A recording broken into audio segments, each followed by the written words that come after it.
Oh, you didn't change it to that by deed poll then?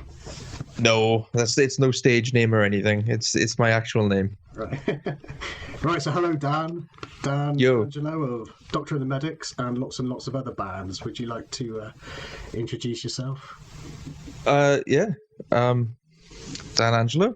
I play guitar for the Medics and Touch the Fist, and there's a Toto tribute band as well called Totally Toto, among others. Right, so shall we start on Doctor and the Medics, shall we? So you say you've been with Doctor and the Medics for 10 years. It's about that, yeah. You'll have to check with the drummer knows the exact date. I keep forgetting every time, but yeah. And he wasn't even there for the first gig, so. And we mentioned the Doctor's name off camera, but we're not allowed to say it on camera. Yeah, it's top secret. Yeah. So, because obviously I'm familiar with the hit Spirit in the Sky. So, were you alive then when that was number one? No. Because I was. Secondary school then. What was that, 84? It was 86. Oh, was it? 86. So I would have been. Yes. I would have been. Crikey, I'm trying to work out. 13 then. All right. No, yeah, it was. I was born right at the very end of 1990. So. Cool. You're really young. Yeah. Bloody hell. I'm 30 this year. So good at the guitar then, because I've been playing guitar for like 37 years, and it's like when I see kids, like there's a 16-year-old kid I was talking to just this week. He dropped a message on my YouTube thing. He wanted to do a collaboration for like smaller channels, the guitar, and all that type of thing. So I had a look at his channel. I thought, bloody hell, he's bloody amazing. What does he want me? There are some collaboration type of thing. There's some incredible guitarists out there. I mean, I think it's the internet is such a massive like a massive tool, that like a stepping stone that's just progressed. Like back in the day, if you wanted to learn a solo or something, I was lucky enough to have a CD player in my bedroom, which was a cassette player, and you could slow it down a little bit, or there was like an A/B function where you could loop it. So I'd always, like, if I was learning a solo, I'd loop a section of a solo or whatever. Or I'd have to buy books. I'd have to go to the music shop. Yeah. And go and buy a tab book and something, you know. Yeah. Well, I used to get Guitar World when I was learning for like the tabs. But yeah, Total Guitar was mine. Oh, I think I got that as well. Total Guitar. I must have had over 100 copies of Total Guitar. Right. I spent loads of money on it. I had loads of Guitar Worlds, and I wish I kept them because I expect some of them might be worth a bit of money now. Yeah, and the content was really good. Yeah. In them as well, you know. I mean, like Total Guitar for me was pretty good when I was young, because it was kind of aimed at the youngsters in a way. Right. So it was everything was quite sort of visually really easy and friendly on there, you know. And they bands like Sum 41, Tabs, and stuff like that, which was just cool at the time, you know.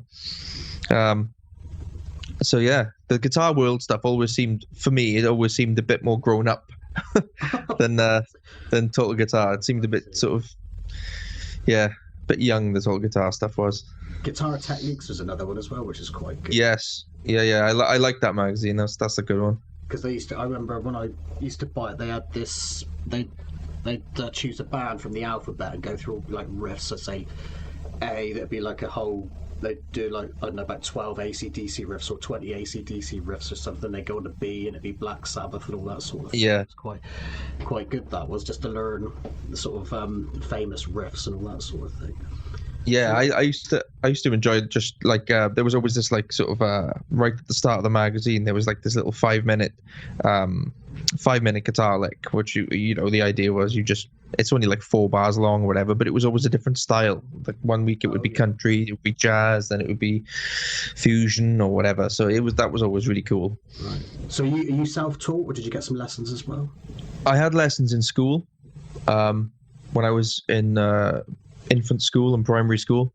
I had this guitar teacher, Gary, who was a phenomenal player.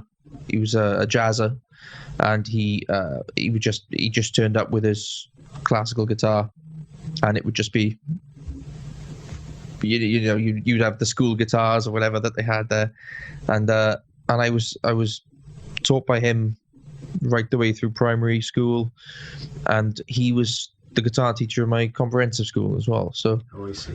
So we kind of just kept going. Yeah, my dad plays guitar as well, so he was always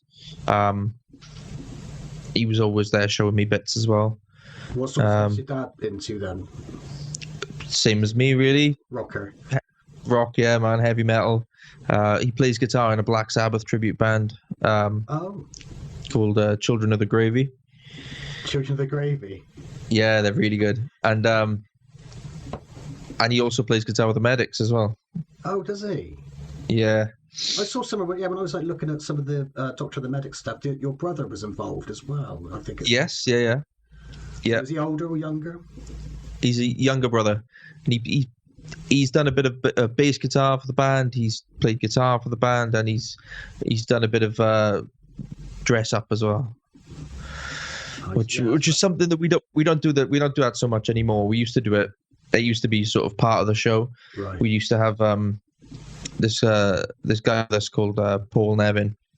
He'd come on stage during various songs dressed up in a different costume every time, and it was great for the crowd because he'd have like big inflatable balloons, throw them out to the crowds, and it was always great. He did get rugby tackled off stage at Butlins once by the security because they thought he was just one of the guys that was dressed up there, ran on stage, got dragged off. And he was like, "No, I'm part of the band."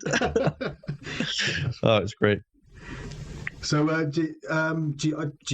should imagine you probably have quite a diverse crowd then with the Doctor of the Medics, like different age ranges as well. Yeah, especially with the festivals. Every year we've done more and more festivals, and they range from really expensive professional setups to just charity festivals set up in like a football field or something, and you do get family audiences all the time, and then and then you can go for we've done weekends where we've done a family audience festival gig to the next day playing an all adult 80s weekend in Butlins or something like that, and That's like fun. it's the complete opposite thing, Right. So what do you get any like sort of die-hard Doctor of the Medics fans coming along as well? That go we've crazy? got a handful there is a few that will follow us around, right? And that have come to they'll come to like 70% of the gigs throughout the year. Yeah, that's good, isn't it?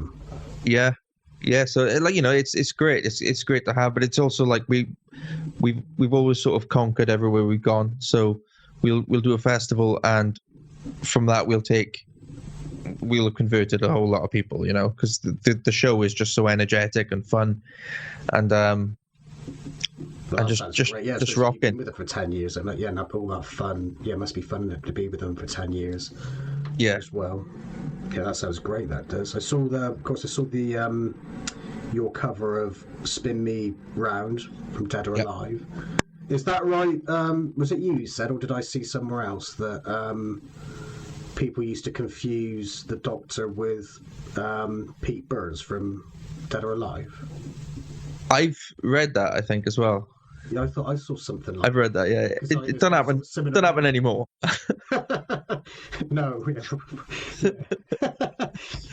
But yeah, that's a really good cover, because I obviously like it rocked up and all that sort of thing. Because you got female singer as well. Because like when I heard Doctor of the Medics back in the 80s, it was just the Doctor, wasn't it? So you got the lady singer now. Sounds fantastic. That adds a lot. Yeah, back in the 80s, they had the Anadin brothers, which was Colette and Wendy, and they would do a fair bit of singing as well, and they were on the Spirit in the Sky as well with the doing the backing vocals on that. But Melissa covers the that whole Left by Them really well.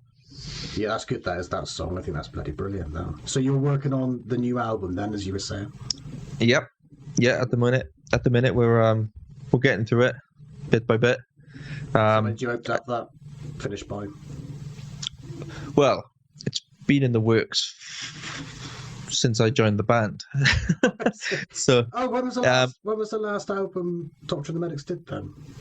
the last album they did, I don't even know, man. Oh, so you haven't actually recorded an album with the them, last been with them then? I've released a single with them, and what was that? Spin Me Round? that was the yeah. Don't know if that's focusing or not. It's a bit blurry. So that's the Doctor and the Medics bit. Yeah, that's the Spin Me Round single on vinyl.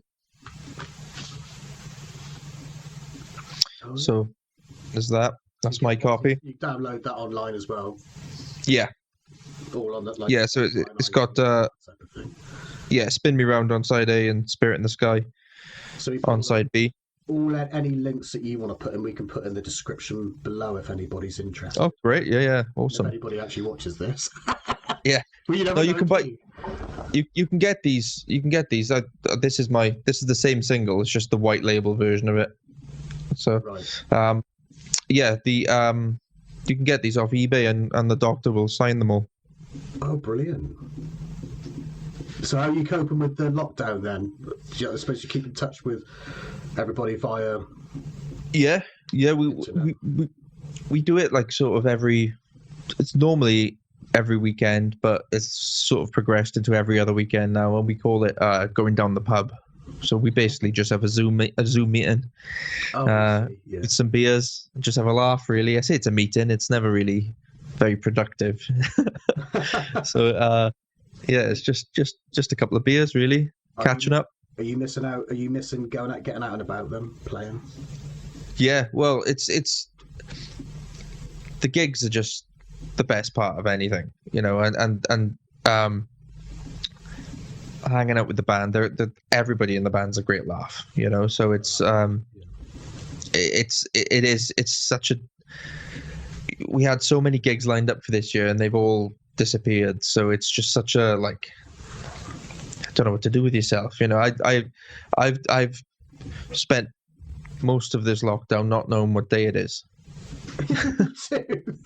What's the day today? It's Thursday today, isn't it? Is it? I've missed the bins 3 times because it's been the wrong day. In my head, it's been one day, and yeah. I can tell you a really disgusting story as well if you want to hear it, which happened today. I'm always up for that. With bins, I was when I got up this morning, I noticed there's loads of flies in the window in my bedroom. Yeah. And then I went into the living room, and there's loads of flies in that window as well. I thought, that must be the hot weather. But it was like turning into a sort of Alfred Hitchcock horror film. And I went to the kitchen, and the same thing happened there as well. So I thought, right, I better give the kitchen a bit of a clean up. And I thought I better empty the bin as well. And the bin, I mean, I'm not very good at emptying bins anyway. I empty them, just when they're probably too full. But anyway, this bin was, I've got to empty them a bit quicker now because they sort of start to smell a bit quicker because of the hot weather. It's the hot weather, man. And there's definitely a maggoty smell, isn't there? That's definitely got a definite smell, hasn't it? So, yeah. I got a whiff of that from my bin this morning, so I took it out, and I noticed there's maggots on the inside of the bin liner. Yeah. And so I took it out and I thought, right, fine.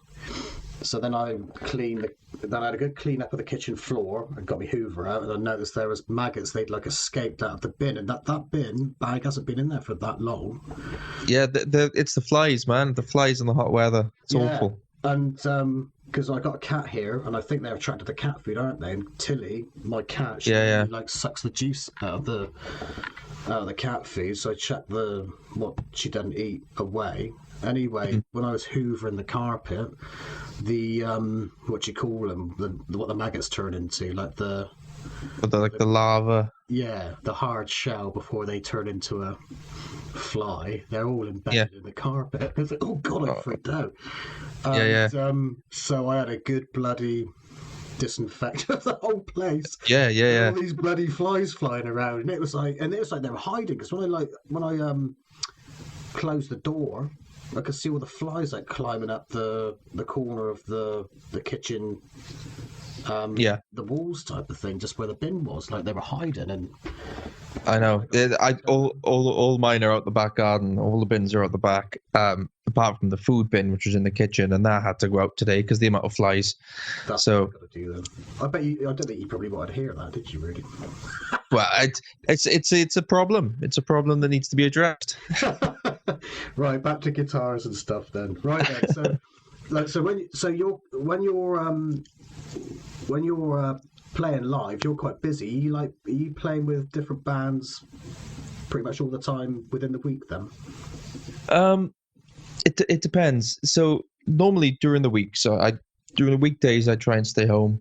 I've got 4 kids. It's school runs and stuff like that. It's just much nicer if I'm home. But during the weekends, I'm very much first come first serve. I don't like to sort of ditch a band. If I've been booked for a gig, I'll do that gig. You know what I mean? Yeah. And so I've not done gigs before because of that. I've done like a £60 pub gig over a £200 payer or whatever. Do you know what I mean? It's because I don't like letting bands down, and I don't like the hassle of finding a replacement or anything like that, and then the replacement not like the depth not learning the stuff, because that would just that looks bad on me. So I'd rather just stick to the gig that I've been booked for, you know. I try and do that as often as I can. Yeah. But sometimes that makes it difficult travel wise, because if I'm playing with Touch the Fist, generally that's normally quite local to me. So it's either Swansea or it's up the valleys, or you know, that Cardiff. It's that whole area. Whereas with the Medics, it's everywhere. So I could be doing a Touch the Fist gig up in the valleys one night. I'd have to drive back home, and the next day then get to wherever the gig may be. It could be Great Yarmouth or something. So then you get a good, 6-7 hour drive across the country to do the gig the next day, or something like that, Yeah. So there's a lot of traveling. Do you go outside of Europe? Outside of Britain into Europe with Doctor Medics? We have done, and we've got. We were supposed to play I think it's called W Fest in Belgium this year. Also Spain, and I believe Italy as well. But obviously all of that stopped. Yeah, that's a pain. It'll get moved. It'll get moved to next year or whenever it's next safe. But I've done. I think we've done Ireland a couple of times. We've done Italy a couple of times. Trying to think. I think that's it with the Medics. Like there's only really those 2 places that we've gone, other than the UK. Yeah, I think it's only really Ireland and Southern Ireland, and then Italy. Yeah, I'm struggling to remember, to be honest. Right then. So what was it? What I was going to say? Yeah. Oh yeah. Talking about Touch the Fist. Because I watched a load of stuff on YouTube. From what you did, and there's a load of stuff that you play which I love. Like you did some White Snake covers. Yeah. Still of the Night. Yes. Because I love White Snake '87, and some David Lee Roth stuff. And I watched a load of other stuff. I can't remember the other tunes, but the David Lee Roth stuff I like. Yeah. We always try and we never try. I know it's just a covers band. But we're playing stuff that we enjoy. You know what I mean? Yeah. We don't want to do no offense to any other acts or bands or anything, but Kings of Leon and the Stereophonics, which every band in Wales plays Stereophonic songs. We don't have any of that in our set. We're a completely different, a different direction to every other band. You know. So are you a Stereophonics fan then? Yeah, I mean, I'm not bashing them at all by any means, but but it's just we try and offer something different. Yeah. Because otherwise, every band that turns up at these venues every weekend is just playing the same set list. Do you know what I mean? Is there a lot of people covering the Stereophonics then? In Wales, yeah. Every band has got at least a Stereophonic song in their set, apart from us. So, is the Kings of Leon from Wales as well then? No, but it's just saying. I thought there was just a Welsh connection there. No. When Sex on Fire came out, every band was playing it. They're pretty good. So both of them really. Like songs are good. Kings of Leon songs are good, but yeah, I think I prefer. I'm stuck in the 80s anyway. I've never really got out of the 80s, early 90s. I like a lot of the grunge stuff, and I liked Alice in Chains, Sound. Oh yeah. Pearl Jam and bands like that. Yeah, great, awesome. We incorporated a couple of Alice in Chains riffs into the Circus of Horrors.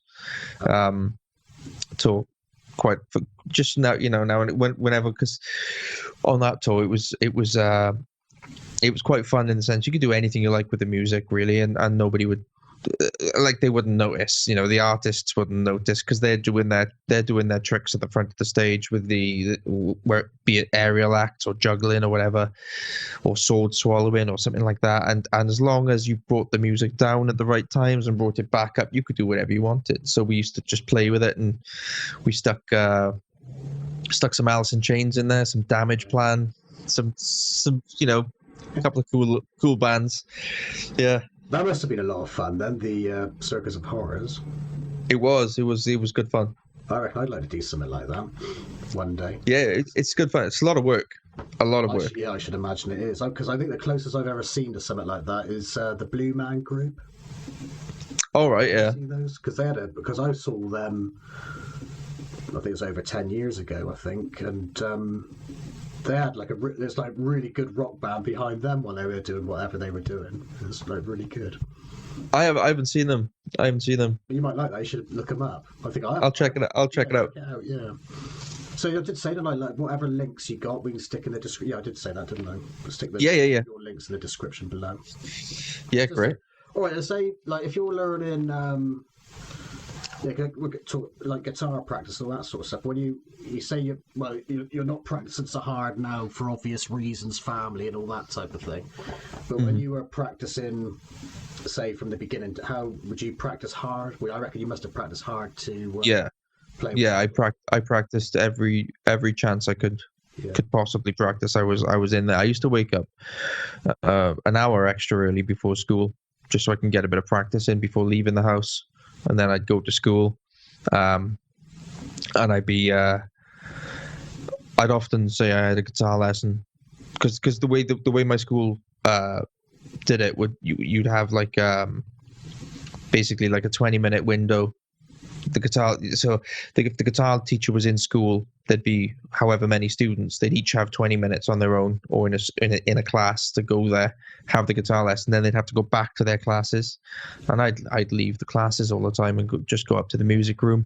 The music teacher knew me there, and he'd let me just go straight to the back room and just play.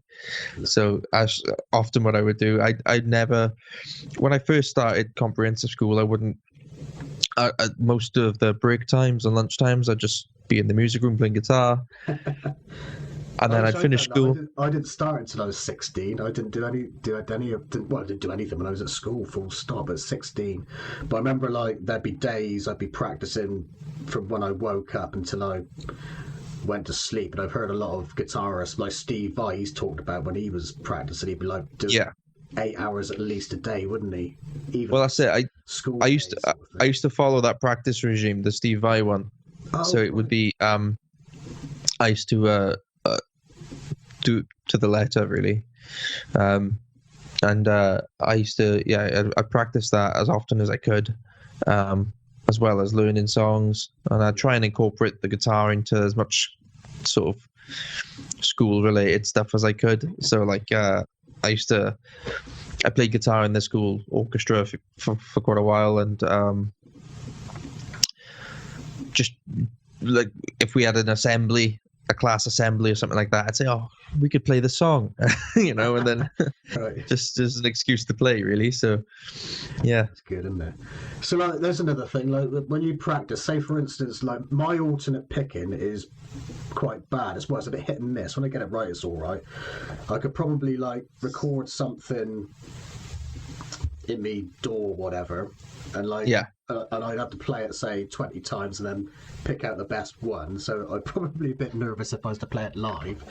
But so if you were to practice like that from the start, if there's something that you find a bit tricky, because you hear a lot of people say, oh, you need to play it slow and then build up the speed. How would you go about, like, say, practicing something that is a bit tricky and then get exactly up to, like, the same speed? Yeah, slow it right down, and just try and look for the fluidity of movement. Do you know what I mean? Try not to be so if you were doing something like alternate picking, try and make the movement as minimal as possible. So it would be rather than, say, going from your elbow and bending your whole arm, I tend to just hold your wrist still and move back and forth. But I also try and move my fingers back and forth as well, slightly when I'm playing, because I use really hard plectrums. So like I've started using hard like the extra heavy ones now. Yeah, so the 2 mils. Right. Oh, 2 mil, blimey. Yeah, and like 1.5. I was using I did start using plectrums from a company called Chicken Picks. No. And I think it was a 3mm plectrum I was using for a while. Blimey. But it honestly didn't feel like a 3mm plectrum. It felt like this, to be honest, but it just glided really nicely across the strings. Right. I don't know what was different, but I've used these ones for as long as I can remember. They last forever, and you can buy them in bulk. So I've got loads of them here. But they're the best if you're going for something like alternate picking and you want to be super precise. You got to feel the string. You got to dig into it a bit. You know, if you've got a really sort of thin plectrum that just sort of flutters over the string, you're not gonna be accurate. Yeah. Whereas this, you can really feel the string, dig into it, and be as precise as you want to be. But always be as slow as you can, and just try and execute and be as clean as you can. Yeah, right. The way I would do it, I do a basic like a 1, 2, 3, 4 across the strings. Right. And I'd do that, and then I'd move up a fret and do the same. Then move up a fret and do the same, and keep going up as far as the 12th fret. And I wouldn't often go up above that unless I was, feeling a bit spicy. But the 12th, by the time you hit the 12th fret, I only ever practiced that for my picking hand. And if anything was messy, or if I hit the wrong note or caught the wrong string or something, I'd stop and I'd start again, and I'd keep myself doing it until I nailed it every single time. How long do you think that took? The more I did it, the less time it took. So it was it would be. I've been trying that like ever since. I still can't.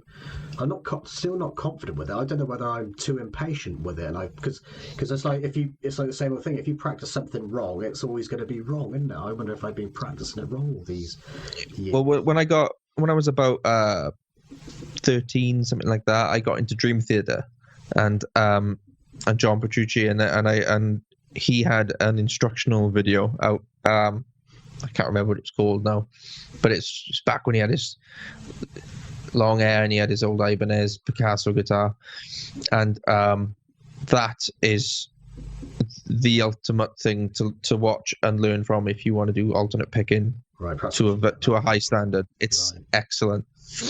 Because even legato, because I like the sound of legato as well. I mean, legato's all right, but then I get knackered after, because I want to play something and my fingers just run out of juice after. If you want the best of both worlds, is to just study Paul Gilbert.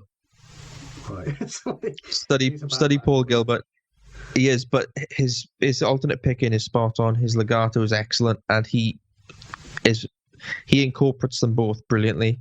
Right. And there's a lot of licks that I use that I've pinched off him, right. from that they just work. They fit into everything, and they suit my style really well. Because I heard you do the Dream Theater cover on your channel, which is amazing, like spot on.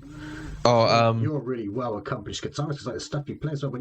Because I knew that you were doing the Doctor and the Medic stuff, and you told me about the other things, and then you showed me the Toto stuff as well. So bloody hell, because I like Toto as well. Because that's like Steve Lukather is one of my favourites as well. Yep. That's He's a fantastic guitar player, isn't he? And what you and he's a completely different style as well. I mean, it may not sound like it too much, but to try and play like him, or to play one of his solos, you have to think differently when you're playing. You know, it's not as simple as just shredding. Yeah, because he's a bit of a sort of fusion type player as well, isn't he? You get a sort of fusion influence. Yeah, and he plays a lot of notes that really you wouldn't think. You know, like you always try and be one step ahead in your mind where you're going to go next on the guitar. Yeah. So at least I try to anyway. When I'm playing, I'm always trying to think where my next note is going to be. You know. But when you're trying to do the Toto stuff and anything by Lukather, it's in your mind you're thinking the next note's going to be, but it's not the note. You know, it's you got to think totally differently. Sometimes you just got to let your fingers do whatever they want to do. Right, because a lot of this stuff seems to sort of employ quite a lot of sort of chromatic stuff into his bit. Yeah, he does a lot of little quick chromatic runs, and he's outside of the box a lot of the time as well. You know, and the songs are good as well. The Toto songs are good, aren't they? Yeah. Yeah, I got Steve. When I had because I sold my CD collection about 10 years ago, and I said I'd never do that. I thought, well, now we got the internet, it doesn't really matter. But I bought his solo album. Was it Transition? I think it's just Lukather that was made round about.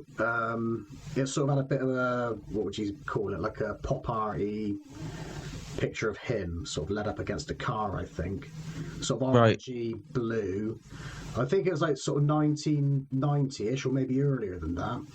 And right. I think Edward Van Halen plays bass on one of the songs as well, I think. Yeah, because they're good mates. That's right, yeah. They're really good mates, yeah. So you're a Van Halen fan as well, then? Yeah, man. Yeah. I mean, it's really. It's kind of, it's a given, isn't it? Yeah. Yeah, I think Van Halen. Well, funny enough, like when I liked the guitarist, I liked Mark Knopfler early on, and I liked the Police. But I think going back even earlier than that, I think it was like this children's program called Animal Quackers, and right. I used to, like there's a guitarist on there. It was like I don't know, like some sort of lion thing or something, or a tiger. But that I used to love that program, but it also used to give me nightmares as well. The bass player looked a bit weird, and it used to give me nightmares. But I liked it from then. But yeah, then I heard Van Halen. Well, I heard it before, but it was the 5150 album I bought. Was the first Van Halen album I bought, but I'd heard Jump in the charts before, which was 84 and 84. 84, yeah. 84 album, and yeah.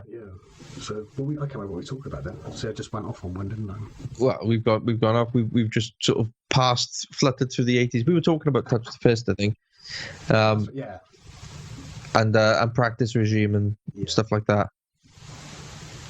Yeah. So how long do you reckon it took you before you sort of became happy with your say, like, take for example, it could be any sort of technique, but say something, like take alternate picking. How long did it take you before you could just reel that straight off without sort of thinking?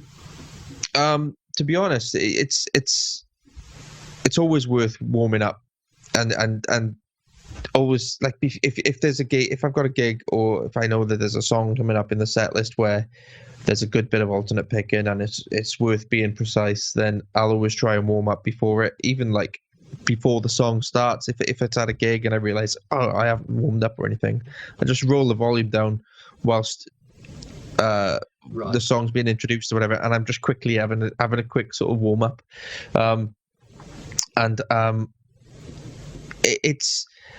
It was when I hit when I discovered Dream Theater, and that was it. That was the turning point for me in practice and trying to be as precise as I could.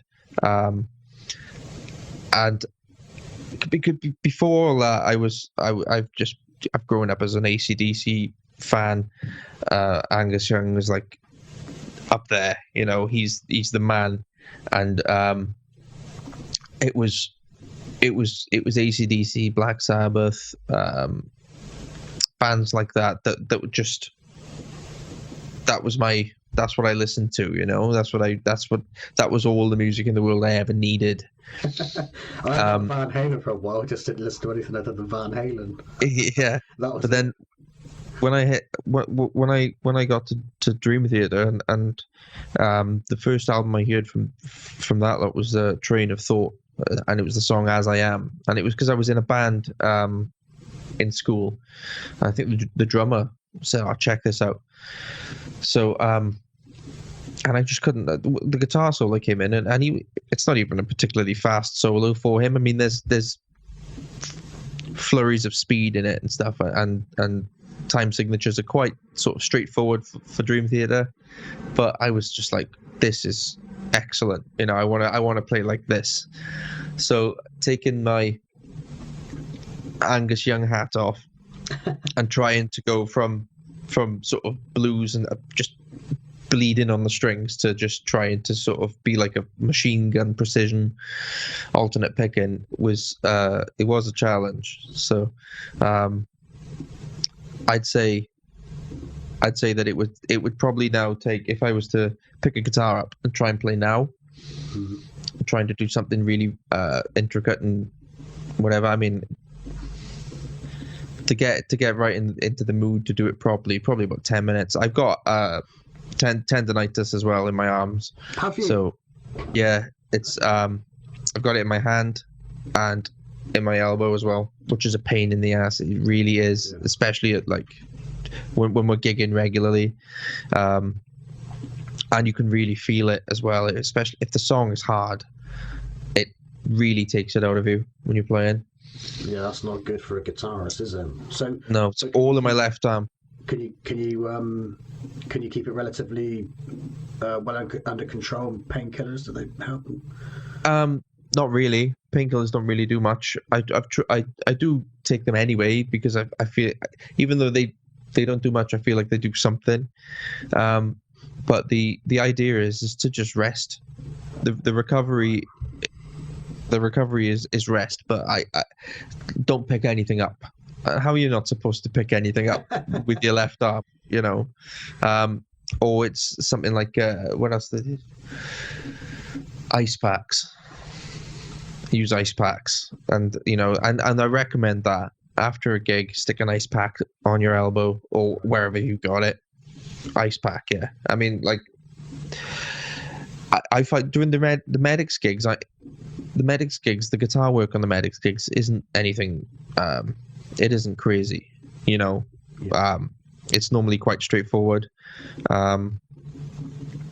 The songs aren't hard. They're just, you just, it allows you to have a good time on stage, and you can run around and, just party. Some of the intricate guitar parts, you got, well, like I would have to concentrate. It's quite nice just to play a song, so you can just sort of like get into the whatever's going on outside of yourself.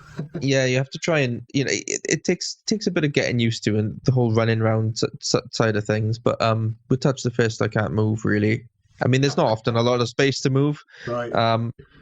But it's sometimes the songs, and I do a lot of singing with Touch the Fist as well, a lot of the backing vocals. So it's the songs are solid, especially like the David Lee Roth stuff. And it's just easier to stand still and just concentrate on what you're playing as opposed to concentrate on what you look like, Right. Well, what should we go on to now then? I could cut these bits out, but I'm talking a load of rubbish here. Yeah, it's all right. Oh yeah, so that's what I was going to ask you. I get the little ideas in my head, and then they go. I think it's French. I think. Yeah. So like, what got you into the guitar first of all? Like, would that be like your dad's influence because he played guitar? Yeah. Yeah. Yeah. My dad, he would like. I'm pretty sure I've seen video. He would do the same for my brother as well, where, as even as a baby, I'd be sat in a chair, like in a little, a baby chair, and he would looking after me, he'd sit in front of me with his guitar and just play for me all the time, you know. Right, So that's milk. You had like guitar sounds. yeah. That's all I could speak. Yeah, So he would just play guitar all the time, and then and we'd have things like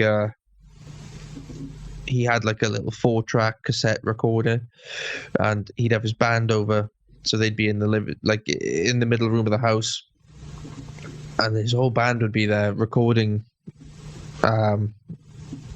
songs and whatnot, and I'd be just like sort of tottering around, but just always there, you know. And yeah, man, if he wasn't playing guitar, God knows what I would have been doing. So then after your dad, then it would be Angus Young then? Or was this Yes. Yeah, I mean, I AC/DC really, I like the fact that Angus Young never stands still. You know, he never stands still. Yeah. He's always on the move, and I thought that the school uniform and everything was just, you know, pretty cool. But I like the devil horns, and I like the fact he never stands still. He's full of energy, and I love the SG. Oh, you like the SG? I loved the SG. So I was like, oh man, Angus Young is the man. And then because you usually do like your heroes guitars, don't you? Yeah, and then I've never liked SGs, just like Les Pauls and SGs. I've never been keen on them for some reason. Oh well, I've always loved the old Gibsons, the SGs. Yeah, man, it's. I'm saying I'm only being like superficial with the shape because obviously they sound good.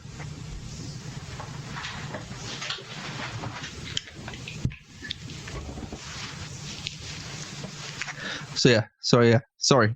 That's the real thing then. This is my SG that I had when I was 10. Oh right, yeah, because that's an Angus Young SG, isn't it? This is the SG standard. Wow. I changed the machine heads eventually. I put some Grovers on it because they were the Gibson machine heads are junk. Are they? Yeah. The sorry, I'm just moving my mic. So how many guitars do you own altogether then? One.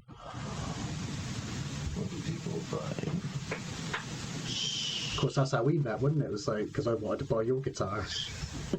I've got 7. I've got 7 in this room at the minute. Have I got any more downstairs? I'm not sure. Which one's here? I know. I think it's 7. I think I've got them all up here. Yeah. So yeah, of course. Yeah. No, that's it. Yeah, because I was selling my Ibanez, which had that incredible custom paint job on it. It was that's brilliant. That. Yeah. You had like the dime bag pickup things in it as well, didn't you? Yes. Yeah. Which, I think that went for a pretty good price, didn't it, in the end? Because I wish I bought it, but I didn't. Because I bought I wanted to buy it, but I bought a Charvel just because when was that? When that was like January time, wasn't it? That was. I think so. The virus set in. Yeah, because I bought a Charvel San Dimas thing. Nice. On the wall here. And because you play some Charvels yourself, don't you? I've got a Charvel model 5 or model 4. I don't know which one it is. 1987. Because I'd like to, because you got those ones where they got the sort of Jackson heads, haven't they? Because I'd like to get those as well. Like the I plays in Crossroads. It's all Jackson stuff on it. It's got Jackson pickups in it, and it came with a Jackson strap. So yeah, it's a beast of a thing. It's really heavy. So what's your favourite guitar then that you've got that you play? I've got I don't know, man. They're all different. Like I like playing them all. You know, I try not to settle with one over the others. Like, you know, the SG is great for playing hard. You know, it works for most of the things I play. An SG will do the trick. I bought a Strat. I like just Strats for as well. I always like Strats. Yeah, I bought a Strat just for the so that when I show up to a gig, that's not particularly a metal gig or a heavy gig. I've got a Strat so that I don't scare people off. I've got an Ibanez Prestige something or other. Oh wow, what's that like? I'll show you now. What they like to play? Because I've got an RG. Well, I've got two RGs here. I'll wait for you to come. I'll show you now. One sec.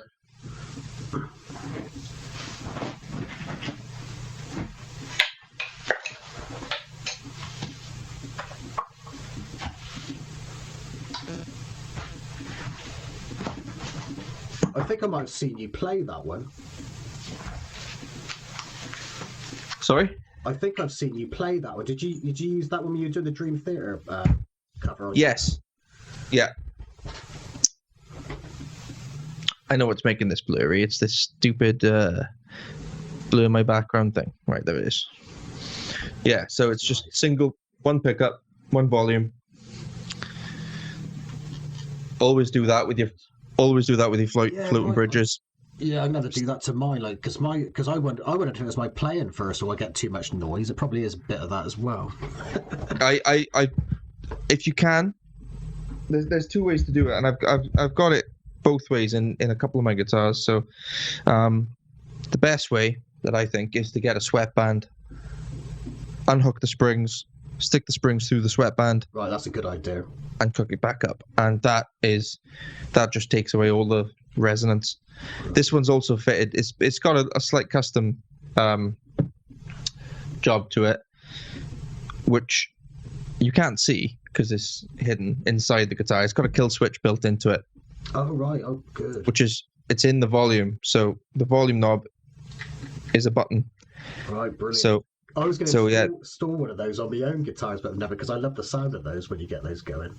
They're cool, man. They're cool. So I felt like I needed one at some point. So I got the one that rather than drill a new hole in the thing, have it put in the volume knob, which is great. I mean, like, one thing I noticed about it is when you're playing with it, if your volume's on 10 and you're hitting the kill switch, sometimes you have to be careful that you don't go to town on it too much, because you can, every time you hit the button, you turn the volume down a bit. And I've done that a couple of times where it's like I've pressed it and the volume's just not come back up, and then I realize I've turned the volume down to nothing. That's why. But yeah, this what's the pickups of that then? This is it's just got a Seymour Duncan. I don't even know which one it is, but it's Are you a pickup connoisseur? I know the difference between, it seems, because the first time I've had Seymour Duncan, well, proper pickups, if you like, I got me Charvel, and I noticed the difference between, well, I think I noticed the difference between them and the old, just sort of standard pickups on the other guitars. They seem to sound cleaner and less noisy, but I don't know whether that was in my head or not. But I think they do sound better. Definitely, Seymour Duncan's are fantastic.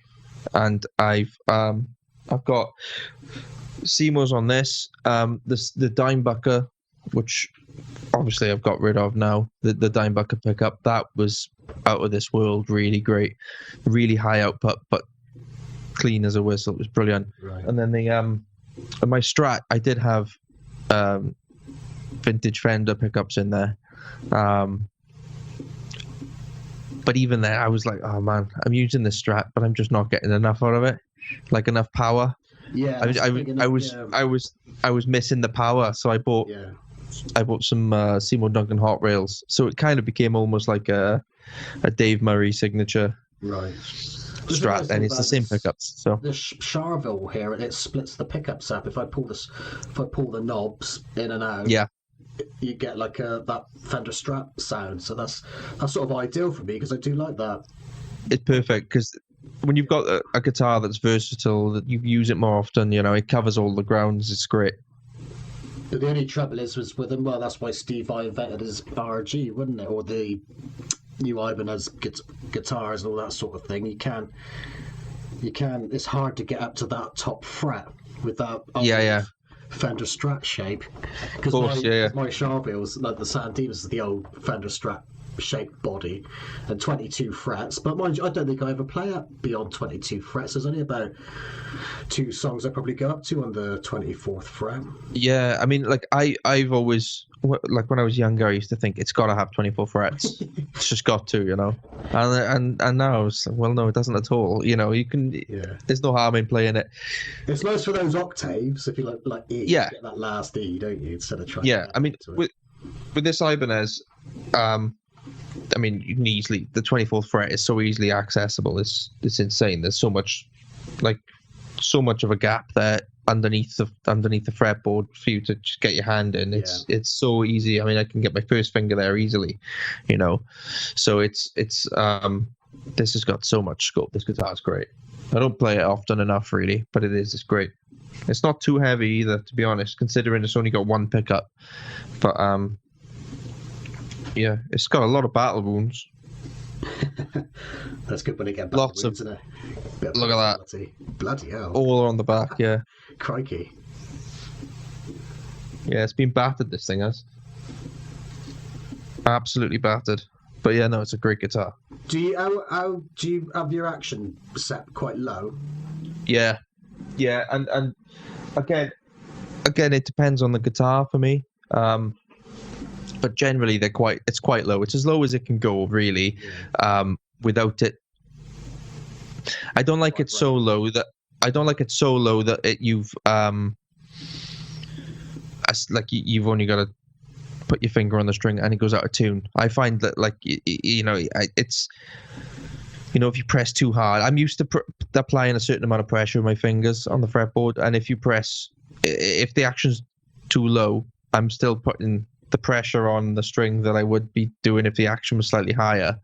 Yeah. And I'll find myself playing a note and it sounds sharp, and it's because I'm pressing so hard on the string that the string is bending down between the frets, and then I've got out of tune notes when my guitar's in tune, and it's a nightmare. So yeah, it's sort of it's low, but it's not like, it's not all the way. It's I couldn't tell you in millimeters or anything like that, but it's yeah, because I'm wondering about, like, when I was talking about legato earlier, I'm wondering if it's me, I'm either like a wimp and I haven't got the stamina to see the runs through, or my technique is wrong, or I haven't got the guitar strings low enough, sort of thing. Because I watched some where you've seen it yourself, like some people, like say Red Beach, he'll play legato stuff and it looks like his strings are really low, just the way he's playing. So I'm thinking, right, is that what I need to do then? Is it impossible to play a legato run if your strings are too, well, there'll be a point where it is hard, isn't it? Because it's in finger strength, man. Finger strength. That's it. Like, one good warm up that I do always try and do before a gig, and it's not even anything to do with playing as such. It's and this is always handy, especially if it's cold outside. You get the guitar and you just sort of squeeze your first 2 fingers into the first fret, and then the 3rd and 4th finger into the 2nd fret, and you just hold the fretboard and press into the string for a bit. And that's all you need to do. Of the screen there, so I can see that. I'll try. I see you on the other screen, but it's not on the, because I've done things. I made the screen square on the actual. Can you see that there? Yeah, that's good. Yeah, so just always, if it's cold out, try and squeeze 2 fingers in the first fret. Oh, right.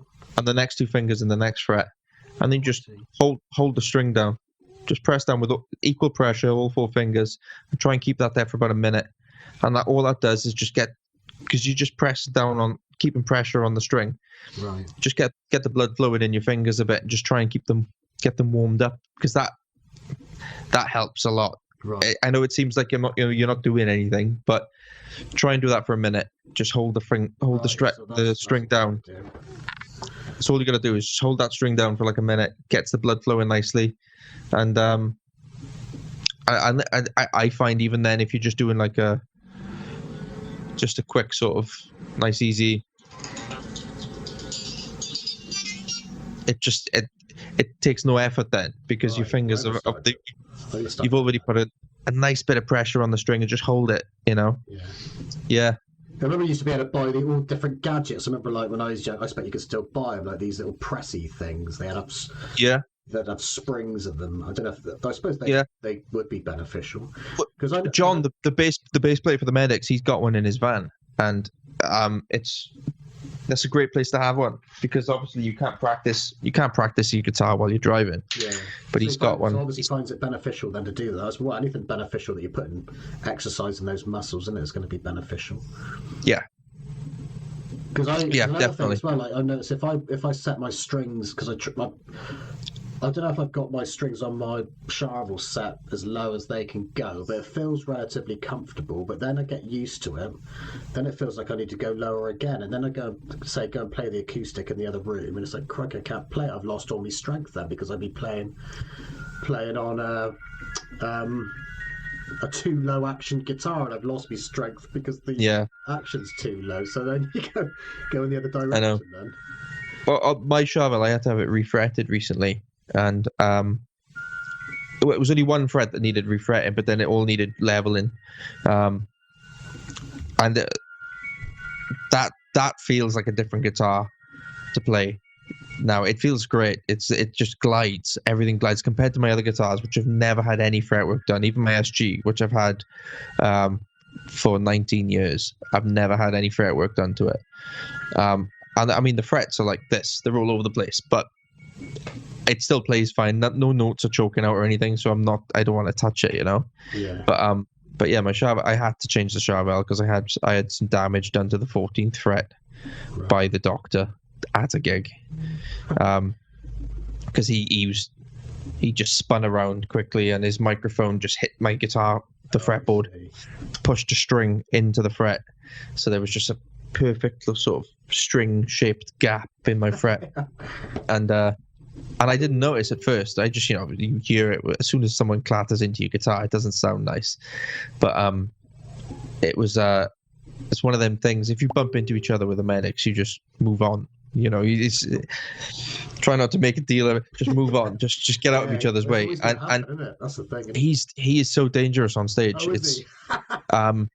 It's one of the things we always ask for it when we get to a gig. We always make sure that whoever's doing the PA there at the gig, if they've got wireless microphones, because he needs a wireless mic. If he's got a cable, he doesn't stop moving at all, and that cable gets wrapped up in everything. I mean, I've seen drum mics go flying. He's managed to rip guitar leads in half with his feet. He's just clunky as hell. Everything has to be wireless on stage because he'll tear it down. and yeah, it's I've seen crew at festivals just like sweating after a gig with us because they've had to run on stage and pick stuff back up and and just repair the stage as we're playing. Yeah, that's funny. Yeah. So yeah. Is there any other genre? Well, there will be. What other genres do you like outside of like metal and hard rock? I to be fair, most things, there's if there's guitar in it, then I'm into it. I'm not really too fussed on today's sort of chart music. It's not bothered me. There's no sort of life in it. It's just sort of about rock, isn't there? Rock and metal, isn't there? It's like something else. Yeah, it's just sort of so you either get it or you don't, and you can tell. Yeah. Yeah, and it's so there's a lot of thought going into it, especially modern metal today. There's a lot of it. Every riff is thought out. The drummer has always thought out every single note he's going to hit. The guitarist has always made sure that every note he hits has got something to add to the riff, and that's what I like about modern metal. Yeah, it's almost like progressive, isn't it? Like the modern metal. Yeah, I mean, I'm quite into death metal as well. So I mean, like this is a completely different, direction from Doctor and the Medics. So I like my death metal. I've since I discovered Opeth, you know, and I've not listened to much of them, but I know a lot of people. I mean, if you listen to their more modern stuff, it's the more modern stuff is 70s prog all the way, Right. and it's still really cool. But the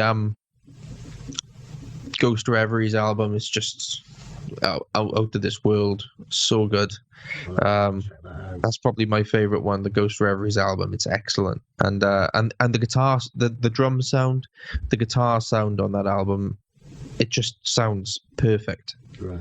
You know, he does. The nice thing about Opeth is it would go from like the Devil's playlist to this beautiful acoustic section like that, you know, and it would just be, the songs are excellent, really well written, great riffs. They're brilliant, man, really good. Really good. I think probably, well, they're not new. Well, the thing is, I'm getting old, aren't I? But like Lacuna Coil, I really like them. All right, yeah. When I heard, because they've kind of changed over the years, haven't they? They sort of sound a little bit more sort of gothic-y. Well, gothic as I know it type of thing when I was younger. But I listened to the Delirium album. Have you heard that? I haven't, no. Oh yeah, that blew my socks off. That did. But then because I'm sort of stuck in the 80s, well, 70s, 80s, and 90s. I'll just hear the odd newish band that come along, and I think it's something new. You know, so it knocks my socks off. And Lacuna Coil's Delirium was like that. And I had it had the same effect on me when I heard White Zombie Astro Creep 2000. That knocked my socks off. I thought that was pretty brilliant. That was, and there's hardly any. Well, there's not any guitar solos in it either, is there? On the White Zombie stuff. But the riffs were brilliant, and the guitar sound was amazing. And I really like the guitar sound on the Lacuna Coil's latest album. That's it. I've got a lot of the time here, but I haven't listened to it much. A lot of the time, the production and the way it sounds is the seller. You know, that's a lot. That's half of the reason why I keep going back to Ghost Reveries and listening to that is because of how it sounds. It's just so. Right. It just sounds ace. It's really, really good. Can some of these bands reproduce it live? A lot of them get pretty good. Like, especially these days when you've got things like Kempers and the Line 6 stuff and the the Helix amps and what's the other one? The Fractal stuff, where you can like use a sound from that and you can take that anywhere. Right. Do you know what I mean? So like I use a Kemper live, and I use it in the studio as well. Right, because I was thinking about getting one of those because I use Bias Effects, just a virtual plug in BST, and there's just something missing about it. So the sounds are good. I'm sure they would sound good through a nice cabinet type of thing, but to record, I mean, it's better than what I've had before, and I haven't got an amp in the house at the moment, but yeah, I think I might have to invest in a Kemper. Oh, it's probably the best thing I think I've ever bought. And you say you use that live in regards to, I use it, live everywhere. Wow. And it's superb, absolutely superb. It sounds great, and I mean, I'm using it for all the guitar sounds on the album. At the minute, and those same sounds I can just call back up live, so it's exactly the same, you know. There's no microphones involved. It's just a straight DI signal to the PA. Right. I haven't got a cab on stage. I don't have to carry anything heavy around. It's just, you can't tell the difference, can you, between the only difference? No. I mean, and it's been A/B'd. You can see it all over YouTube. People have tried to do blind tests, and half the time they can't tell the difference. It just sounds great, you know. The effects on it are really good as well. It's kind of like everything in one box. Wow. And for Touch the Fist, I use it in a much more complex way. For the Medics, it's quite straightforward. I've got like 5 sounds, which I try to use for the Medics. I do branch out a couple of, probably about 7 or 8 sounds actually, but 5 main sounds. And it's kind of just basic. Like I've got an acoustic type sound, then a clean guitar, then a crunch, then a heavy rhythm, then a solo sound. Those are my main 5. Right. On my pedal board, which is it's a Kemper board as well, so it's just they're all set up ready to go. There's no there's nothing in my board because I use the toaster. That's what they call it. It's basically the camper that I've got. It kind of looks like a toaster. Right. It's not a rack unit or anything. It's kind of like a little guitar head, and then the pedal board that I've got is just the remote for it. It's all it is a remote. It doesn't do anything other than just send a signal to the camper. So the brains are in the toaster. This thing is just a somewhere I can place that at the front of the stage somewhere. And that's where I make all my sound changes, you know. Right, brilliant. So how long have you been using the camper?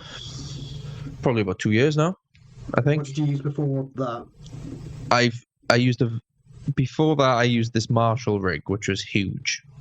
It was massive, and to be fair, I sold most of that rig to fund the camper purchase. So it worked. You know, it was a bit of a risk. But it was like, man, this thing rocks. I gotta give it a go. So I was using a Marshall rig, which consisted of it was a 12U rack case on wheels, which was heavy and big. Yeah. It had a Marshall JMP1, which is a absolutely amazing sounding preamp. It's a tube preamp. It's brilliant. And then that ran into a Marshall EL34 5050 stereo power amp, which is gold with like the glass look in front on it. That was lovely. Really, that was lovely. I blew that up though. So and that was that was one of the things that kind of made me think, switching from this analog gear to digital gear. When I blew up the EL34, I was on the circus. I was on one of my circus tours, and it was I used to run the guitar in stereo for that. I had a stereo 412 with two, a mic on each speaker cone that was where it was split. So the guitar sound live was huge, and the one side blew up during a gig, so then I went down to mono. So I fixed that. And I just thought, well, okay, I'm in the middle of a tour. I'm not an amp technician. I don't know any amp technicians nearby. And I need an amp, so I'm just going to use the one side that's still working from this thing and just go mono for a while. And then I blew that up as well. So it was like, what do I do now, But we got through the rest of the tour, and I got back. I sent the power amp off to get repaired, and it was about £300, right, for the repair work. So I was like, oh Christ, that's with the digital stuff. There's no tubes. It sounds like there are, but there isn't. Right. So if you, it's not gonna. There's no repair cost. You're not worried about blowing up a power amp and then having to fork out £300. Yeah. to get it fixed. 300 quid. I could have probably bought a new power amp. There's lots of bonuses by having it. Yeah, I think I might have to get one of those. I suppose it was cost. If you're recording at home, you could keep the volume down as well, I suppose. Oh, that's exactly what I do with this setup now. I've got my laptop, which I'm running through right now, and that's running into. I can't actually move it that much. Hang on, let's see if I can move it by here. There we are. So that's going into this. Can you move it over a bit to your right, I think? Try to. Sorry, it's connected. It's connected at the minute. So, okay. I don't know how much of that you can see because I'm sort of. Oh no, I can't. I was just trying to zoom it in here, but I can't do it. I can see a bit. Yeah, so it's basically it's the complete audio 6 from Native Instruments. So that's the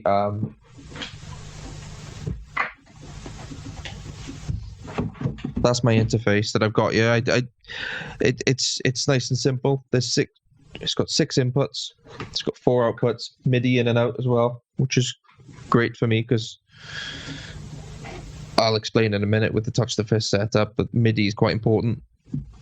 And yeah,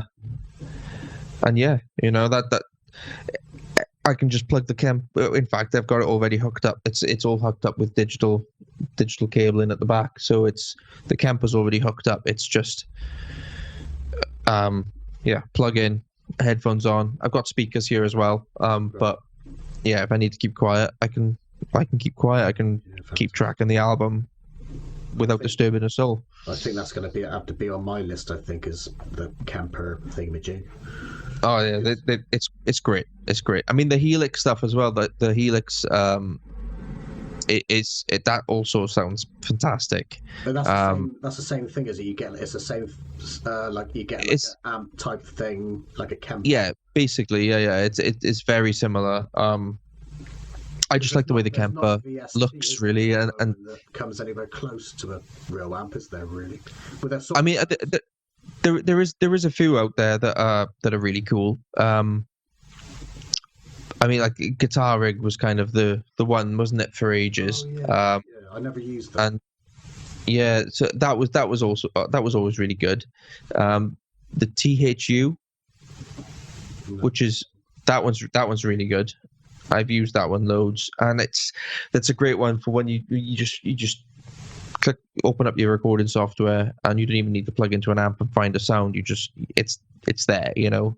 You just click on it, open up the plugin, click in any old preset, and you're away to go. You can get your ideas down straight away. And to be honest, that's how we've done the majority of the guitar work on this Medics album.